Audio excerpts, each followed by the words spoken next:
Annemasse, il est structuré avec la limite du Foron, le chemin de fer, le développement industriel qui se fait sur la route de Thonon, dans cette grande partie, et puis le début du départ vers la plaine, vers la vallée de l'Arve, et puis entre deux, on a cette éminence le long de laquelle, au nord, se trouve l'aéroport, oui, et qui se trouve très précisément dans l'axe de ce qu'on se disait tout à l'heure, oui, et qui, on le voit bien sur la photo ici, qui est juste un peu décalé, mais qui continue à être l'axe ici. Disons, si le sens multipolaire de cette agglomération est juste, ça c'est une vraie grosse polarité. On peut imaginer, je veux dire, moi j'imagine un Annemasse à 100 000 habitants.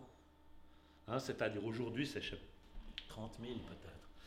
Et que ça a les vertus, je dirais, d'une organisation qui peut s'intensifier parce que bien distribuée et puis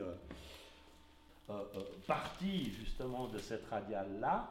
Mais une des choses très importantes est que, en fait, à propos d'Annemasse, ou je dirais à propos du paquet d'Annemasse, il faut vraiment poser la question de la partie suisse d'Annemasse, c'est-à-dire communaux d'Ambilly. D'ailleurs, c'est assez fantastique parce que c'est la commune d'Ambilly qui est propriétaire de terrain.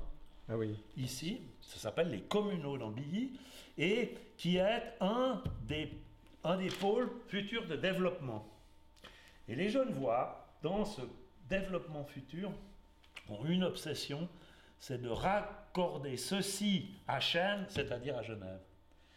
Et à mon sens, ce qu'il faut vraiment faire, c'est raccorder ceci à Annemasse. C'est-à-dire qu'on est dans ce système-là. Oui. Alors, bon, c'est deux administrations différentes et puis c'est des échelles différentes parce que là, quand on parle de cela, on parle d'un PAC cantonal, oui, alors que nous, on parle d'un projet d'agglomération transfrontalière. Mais c'est la vraie occasion pour précisément de dire que si on étudie ça, on doit l'étudier dans cette relation-là.